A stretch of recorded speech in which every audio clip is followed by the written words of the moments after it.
was really enjoying this season of Million Dollar Secret, and then I found out one of these people is already rich, and now I have a bone to pick. Let's get into it. Hey y'all, it's Nay. Welcome back to my little corner of YouTube. This video will contain spoilers for Million Dollar Secret Season 2, Episode 5. So if you haven't seen it yet and you do not want spoilers, save this video and come back after you do. You are about to hear my thoughts on Episode 5, but of course I want to hear yours, so feel free to drop your thoughts below if you do want to participate in the conversation, and give this video a like and a hype before you go. I've told every single person here that I am a server at a barbecue restaurant. I play poker for a living. I gamble for thousands of dollars on a daily basis. I am really good at it. So I'm getting ready to hop on my soapbox. If you don't want to hear me on my soapbox, skip to the time stamp on the screen right now. I covered season 2 of Squid Game: The Challenge, so the reality TV Squid Game show, a few months back. A game show where the prize is over $4 million.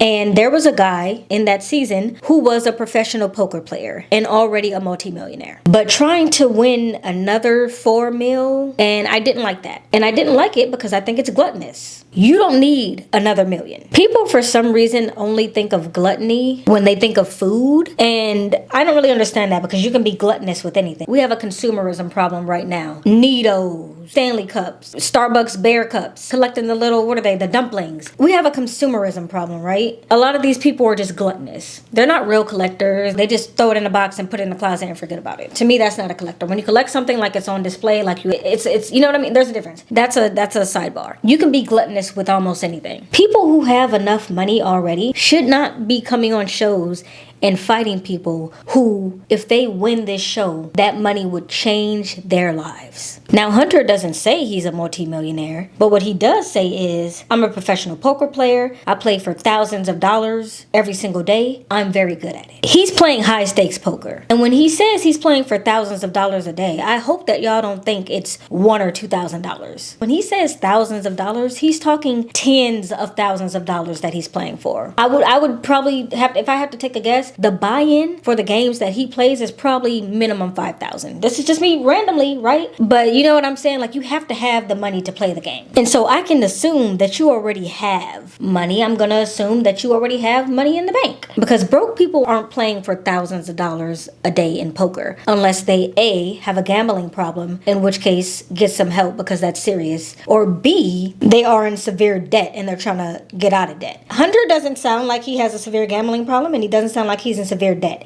He's just a professional poker player who likely already has money, because he wouldn't be able to participate if he didn't. And so I can deduce that he already has money in the bank, multiple millions in the bank, if I just had to guess. I will say $1 million is not that much in the grand scheme of things. After Uncle Sam takes his cut and you buy like a car or a house, you basically might as well be broke again, especially if you buy a house in LA. Many houses in LA, and I'm talking starter homes, don't fall under $1 million. I'm really talking to the people who have like 10 million in the bank, 5 or 10 million in the bank. Ethically and morally, something should kick in your brain to say, another million isn't really gonna change anything for me, because it's not. Here's the thing. When you don't have a million is life-changing money. Shit, when you don't have 250,000 is life-changing money. When you don't have 20,000 is life-changing money. But when you already have multiple millions of dollars, $1 million is not life-changing money for you. You're just gonna be an already multi-millionaire with another million in the bank. And that is why I wholeheartedly believe it's gluttonous, and it just doesn't sit right in my spirit when people do that. You already have money. The people who tend to come on shows like this are people who are probably like I mentioned before, either severely in debt or likely people who could really use the money. I don't know if y'all know this, and I know this is, I already said I'm on my soapbox. We are in the middle of a recession. Nobody wants to say it, but we're in the middle of a recession. We have been for a few years now. The job market is in shambles right now. The housing market is mere steps away from 2008, it feels like. Inflation is crazy. Gas prices are crazy. Food prices. We're in a recession, right? Why do you need another million? And again, this is not directly targeted at Hunter because I don't know his financial situation, but I'm just saying, based on what he said, I can assume that this man has money in the bank. Something about it just doesn't feel right that he's playing for $1 million. And the argument on my Squid Game video was, everyone has the right to play. You can't say that just because somebody is already a multimillionaire that they can't play. You're right. I have no right to say that. What I do have a right to is my opinion, and this is my YouTube channel, and I'm going to say my opinion. My opinion is that if you are already a multimillionaire, you should not not be allowed to come on shows like this. Shows like this are for poor people. Flat out. I'm sorry. Yes, it's all fun and games. I love watching these games. I just love the thrill of watching games like this. I love to see the strategies. I love to see the backstabbing. I love all that. But at the end of the day, ethically, something kicks in for me. If I was already a multi-millionaire, I wouldn't even be putting my hat in the ring to play a game like this, because I would feel shitty, because I know that other people who are coming on here are doing this because they have medical bills they need to take care of. Maybe they want to, finally pay off their house or pay off their car. They want to send their kids to college. Ethically, morally, y'all don't have like a block that stops you from doing stuff like that?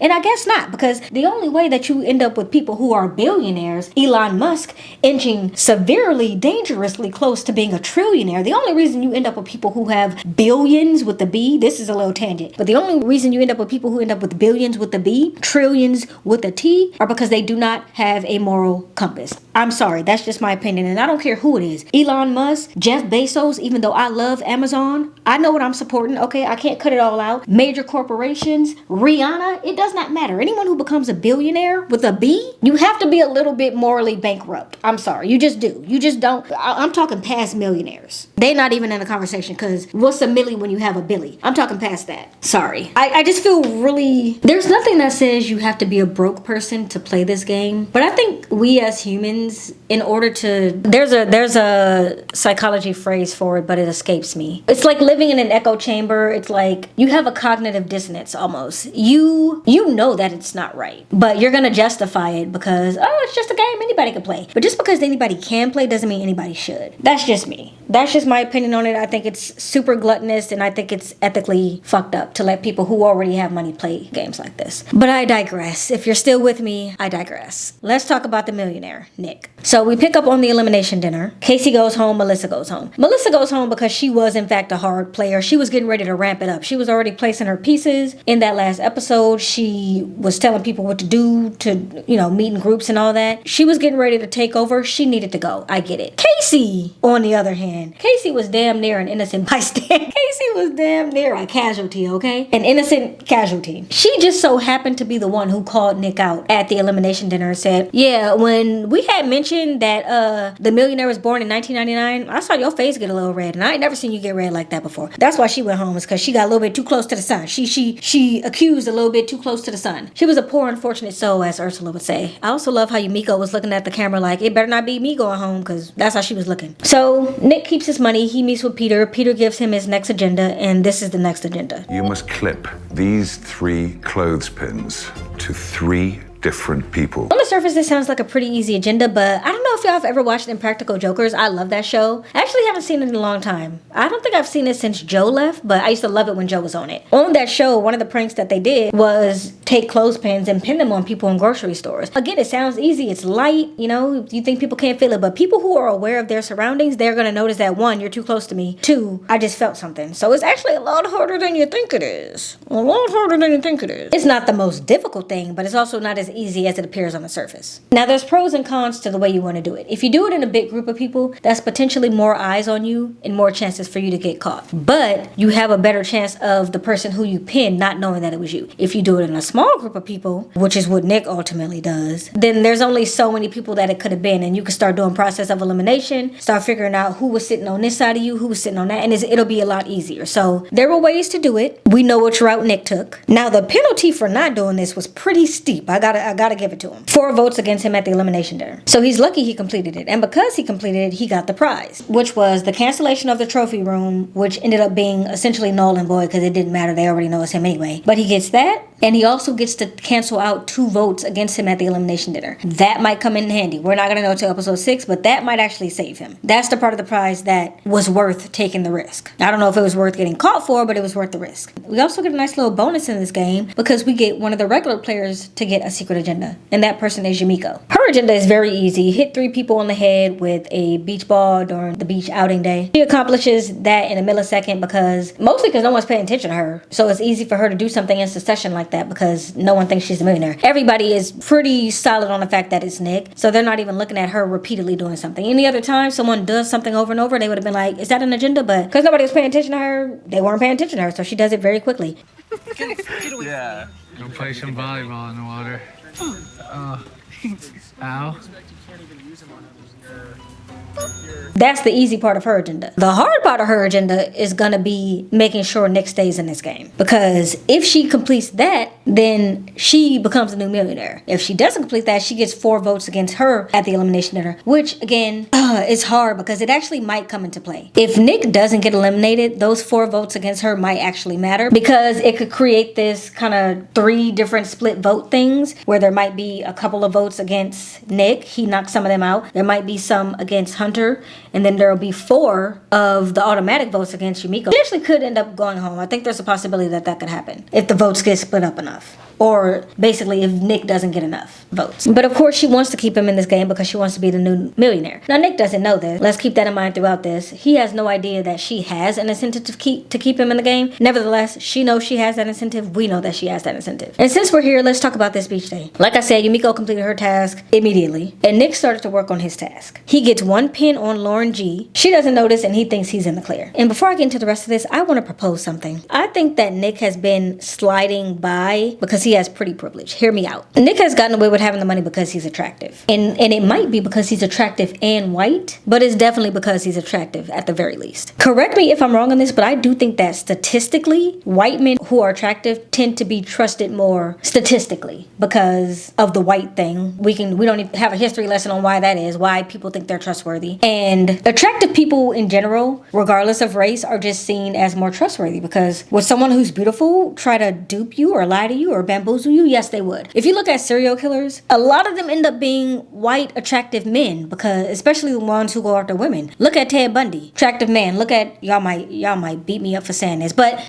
stating the facts. Ted Bundy, Jeffrey Dahmer, attractive men. They were able to be so successful in their crimes because people trusted them because they were attractive. And attractive people have an easier time being trusted across the board. Hunter's bromance with Nick is clouding his judgment. That throws Kevin, Miko, and my boy Nick under the bus. Nick, please don't let it be you. And it's like, even in the moment when you know he could be the millionaire, he's getting ready to rip $1 million out of your hands. You're still like, that's my bro. I hope it's not my bro. I don't want to have to send my bro home. Why? You don't even know this man. You met him like a week ago. Now, the bromance does end up breaking down, thankfully, because Hunter finally comes to his damn senses. Whatever, dude. If you want to send someone home with a smile on my face for playing a game of cards. Done things. Eventually, spoken through my you're actions. not Let me finish. Spoken going through to my be able to actions. do Let me that. finish, please. So there's at least that. But Lauren G was over here infatuated with how beautiful Nick and Umeko's children would be that she didn't even notice this man putting the clothespin on her. Your babies would be beautiful.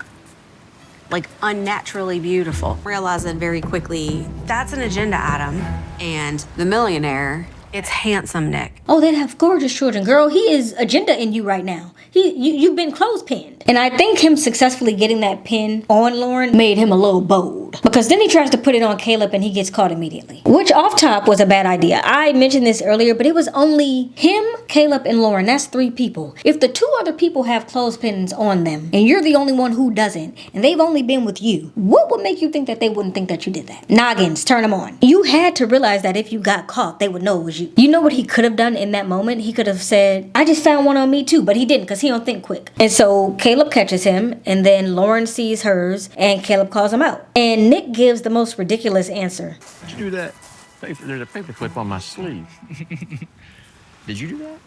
I don't know. And this is again where I started to get very cringed out, just like I did in the last episode. What do you mean I don't know? You knew that you had to do this challenge. You knew that coming into this challenge there was a possibility you would get caught. You didn't have a contingency plan for that? Better yet, this is what I would have done. I would have started by putting one of the clothespins on myself. There are no rules. Essentially, the only goal is get the clothespin on people, right? I would have started by putting one of the clothespins on myself. I would have put it like somewhere very inconspicuous. Back of my shirt, bottom of my shorts. I don't remember if he's wearing shorts, whatever, something. And then I would have started placing the other 2 clothespins. And then when they noticed, oh my God, there's a clothespin on me, I would have said, oh, is there one on me? And then I would have started turning around and being like, is there one on me? And then they would have found one on me. And then it would have been like, well, who the hell put these on us? Who put these on us? It would have been that easy. Some of these people think that they're being strategic, but their strategy only goes so far. If you put these people in a game with survivor players, they would be eaten alive, okay? Immediately. These are half-baked strategies. Nick's strategy only goes as far as placing the pins. But like I said, no contingency for getting caught, no explanation for why he was doing it, nothing. He didn't think that one through. And then he also did it in a group where there were only 2 other people. I just have to ask, are we thinking critically? I know that critical thinking is on a decline because of AI, but are we thinking critically? Serious question. So he gets caught, but lucky for him, he technically still completes the agenda, which I actually was surprised by. I guess I didn't understand that there wasn't like a time limit on it, in the sense that the pin had to be on for a certain amount of time, because he's able to complete the agenda by putting the clothespin on Umeko for like half a second. She takes it off and then it's complete. So I guess it was just, you have to get it on him. Very easy. So time wasn't a factor. Let's talk about casino night. Peter was looking very snazzy. I enjoy casino night. While I am very thoroughly annoyed by Hunter already being a professional poker player, I do enjoy watching people be in their element, and I can tell that he's good at what he does because he led the night that entire time and he was successful in doing so. That's how I know he got money, because he's good. He was good. And so it was very entertaining watching him play casino night. Now the interesting thing is that Nick and Umeko end up on the same broader team. When they first play the first round of, I think that was poker, I don't know, I don't gamble, so I don't know what that game's called. The game where they were spinning the little wheel. Nick and Umeko end up on the same team. And then on that final game before the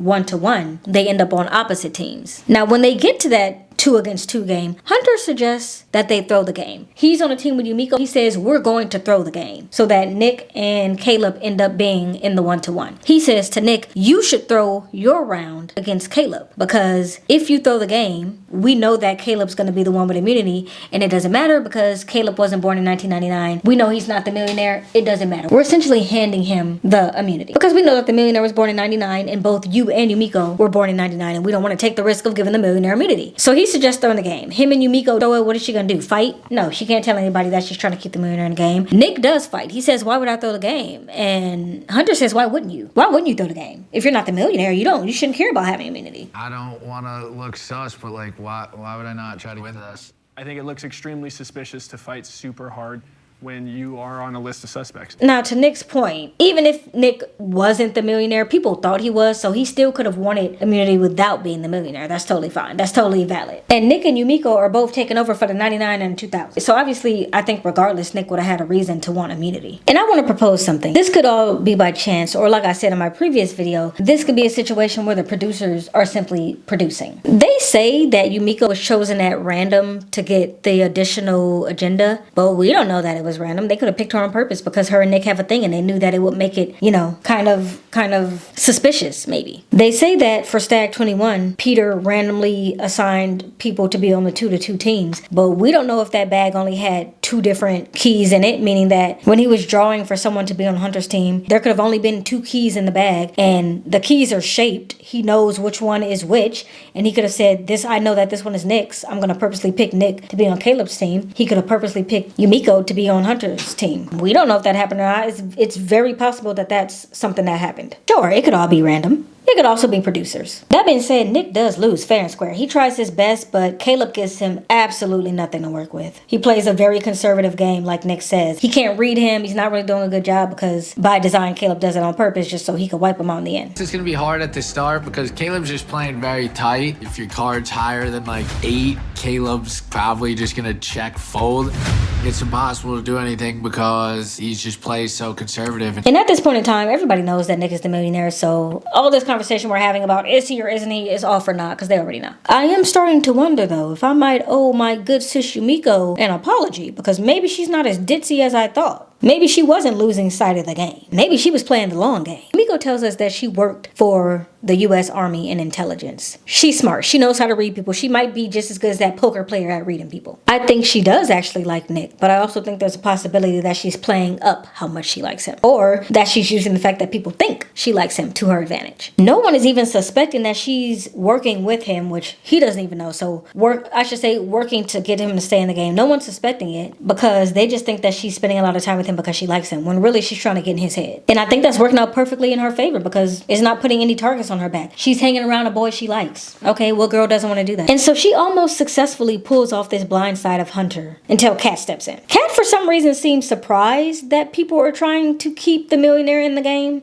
And I don't understand why, because she did the same exact thing. She literally made the same exact play. The only difference is that she didn't tell everybody she was doing it. When Kaleb was the millionaire and she knew Kaleb was the millionaire, she kept him in the game, and she got Umeko and Hunter on board to keep him in the game. Now that Umeko is trying to keep the known millionaire in the game, Kat's like, oh, I don't think we should be keeping the millionaire in the game. And it's like, girl, yes you do. You agree with that because you did it. You just have the advantage of knowing that other people don't know that. I know what it's like to go into a dinner feeling blindsided, and I don't think anybody deserves what that felt like. To be quite frank, I don't know why Umeko didn't air her ass out at that elimination dinner. Bitch, you kept somebody in this game when you knew they were their millionaire. Remember that? Remember how you did that? Y'all not playing gritty enough for me. Because I would have been like, didn't you do this play a couple of rounds ago? When Kaleb was a millionaire? I would have blown my cover and hers in one round, right then and there. Because Kat is trying to play this, oh, Hunter's my friend and I feel so bad and what are you talking about? This man is trying to take $1 million from you. You worried about the friendship? What friendship? You don't know him. She's just salty because it didn't work out for him because the money moved out of Kaleb's hands. Had that worked out for her, she probably wouldn't be so against this. And like I said, she's feeling guilty because she sent someone home incorrectly the last round. So she's trying to redeem herself. And it's like, girl, please get out the way. You're doing too much. I wish you would have got sent home. It's just bad gameplay in my opinion. She's letting her emotions get in the way of this money. She doesn't want to blindside Hunter because she feels like Hunter is her friend. People who let their emotions get in the way in games like this don't often last. If you are not a Survivor watcher, you may not know this, but blindsides are very popular on Survivor. So much so, dare I say, they might almost be encouraged. You could probably search best blindsides on Survivor on YouTube right now, and those videos would have thousands, if not millions of views, because that's how serious it is. If you successfully pull off a blindside, meaning you are the orchestrator of the blindside, you took the lead on the blindside against somebody on Survivor, you could go down in Survivor history as one of the best. You want to pull off a blindside. This cast on $1 Million Dollar Secret is playing too damn soft for me. Why would you step in the way of a blindside this fucking delicious? Do you know how amazing it would have been to sit around that table and Hunter's sitting real confident, knowing that Nick is the millionaire, knowing that everybody's voting against him, and then have Peter say, Hunter, you're getting sent home? The play of the Umeko would have gone down in history as one of the best plays in this show's history. That would have been a fantastic blindside. But here comes Kat. He's my friend. I don't want to hurt his feelings. Bitch, get in the game. Y'all doing too much now. Come on. Blindside this man. Watching Kat destroy this blindside hurt my little Survivor heart, because why would you ever do that? Because it sounds like you playing this game for Hunter instead of playing for yourself. And in doing that, you about to play yourself. Check your emotions at the front door of the stag, please. The only explanation that I would accept from Kat for not wanting to keep the millionaire in the game is because of the fact that she knows the money might move. Because it happened to her. That's the only explanation I would have accepted. But that's not the explanation that she's given. The explanation she's given is Hunter's my friend. I don't want to blindside him. That's not a good enough reason for me, girl. And I actually have no idea how this is going to play out. Like I said, it really could go either way. If Nick doesn't get taken out, if there does end up being some sort of split between Hunter and Nick, Umeko might get thrown into the mix and she might actually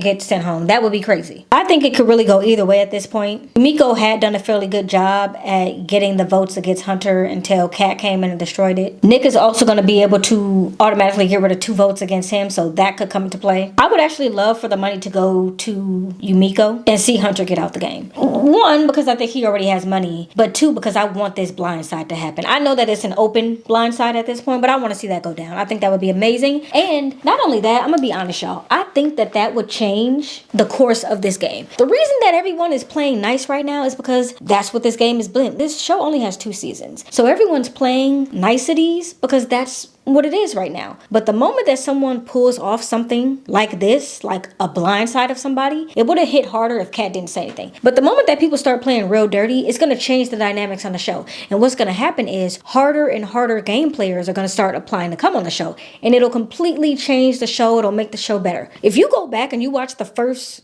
season, even the first few seasons of Survivor, it was not as ruthless as it is now. People were being nice. We're all out here in the forest. We're all out here in the jungle. We have to help each other. We have to survive. Yeah, it was still a game, but there was a lot more niceties because people didn't really know. When people started backstabbing each other for real and started blindsiding each other for real, it changed the course of the game. Now when you watch Survivor, if no one gets blindsided, bitch, who asked these people? These people aren't survivors. These people aren't meant to be on this game. I would like to take this opportunity to remind y'all that there was a season of Survivor where a guy lied about his grandmother dying in order to get sympathy so that he could win a challenge. I'm not saying he was right, but damn it, that's what I want to see. You need someone to make a big play to start changing the dynamics of this game so that we get a real game show out of it. And that's what I want to see. And so I'm going to just leave it at that. Y'all let me know y'all thoughts. I'll catch y'all in the next video and we'll get into that later. Bye. He smells an apple. He looking for it. He looking for it. This is mine. Did y'all hear that? He just thumped at me. Fine, you can have a little piece. Your brother must don't want none. He over there sleeping. This is my only snack, bud. No. This is my only snack for the day, okay? Some of us are in a calorie deficit. By how beautiful